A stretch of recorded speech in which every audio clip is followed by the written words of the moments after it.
For as long as I can remember, my mom hated me. She slipped me sleeping pills when I was 3. At 5, she tried pesticide, but I was tough to kill. By 7, I'd already learned to fight back. If she wouldn't feed me, I'd flip the table so nobody got to eat. If she beat me to the ground, I'd go after her precious son the same way, leave him bruised and crying. That's how things went until I turned 12. Everything changed when my baby sister was born. I was awkwardly trying to help change her diaper when mom suddenly slammed me against the wall. Her eyes were full of disgust and fear. What were you trying to do to my daughter? I knew it. You're just like that monster of a father. Why didn't you die with him? I held my throbbing head. For the first time, I didn't fight back. I believed her. My whole existence was a mistake. I never should have been born. By the time I limped to Granny's place, it was already dark. She saw how messed up I was, but didn't seem surprised. She grabbed her first aid kit and patched me up like always, then made me a plate of carbonara. Usually I'd eat while swearing I'd get her back tomorrow, but this time I just stared at the food and asked quietly, "Granny, I'm not actually Dad's kid, am I?" She didn't answer, but the disgust that flickered in her eyes told me everything. She stood up abruptly and started wiping the table over and over, right where the first aid kit had been. That's when it hit me. My blood was something they all wanted to stay away from. I was the son of a rapist. No wonder mom hated me. A wave of nausea hit me. I ran outside and leaned against the fence, gagging. The night air stung the cuts on my face. Before, whenever mom hit me, I told myself she owed me for every bruise. Someday, I'd make her pay it all back. But now,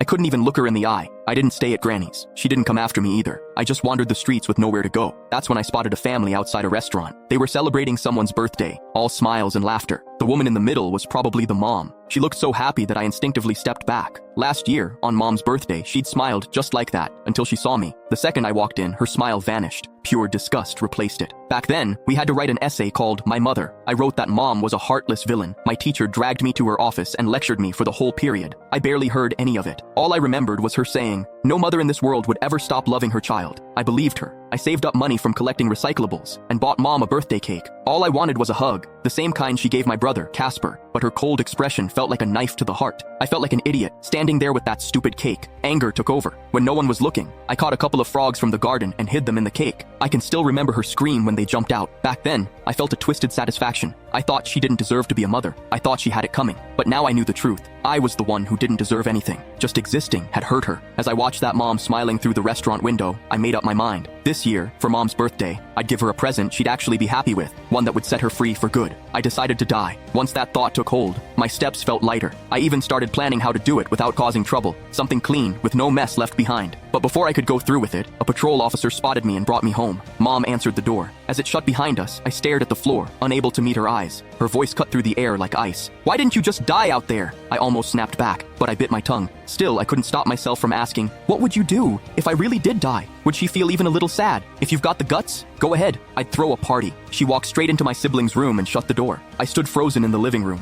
After a long time, I wiped my face. Click the link in my bio to get the full story for free.